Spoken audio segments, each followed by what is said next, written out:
अंतःकरणात मध्ये चैतन्याचा जो भाग आहे त्याचा अंश म्हणा, मग दोन्हीचा संबंध, दोन्हीच्या संबंधात हे भोगावंच लागतं, भोगून संपावं लागतं. काय वाटतं, कोणते तरी एक महात्मा होते, अशी जखम झाली की त्याच्यात मध्ये जंतू झाले का ते जर बाहेर पडले तर ती उचलून आत टाकायचं आहे. काहीतरी आता हा ती आळी जर बाहेर पडली तर ते काय करायचे, हो हा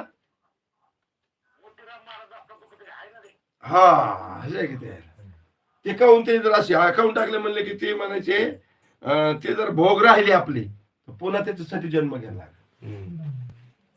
हे प्रारब्ध पूर्ण जर या जन्मात नाही भोगणं झालं तर पुन्हा त्या प्रारब्ध भोगण्यासाठी जन्म घ्यायला लागत असतो. ज्ञानी झाला तरी बी काहून, काय शिल्लक राहिलं, संचित नाही. पण हे भोग, मग तुमचे भोग कोण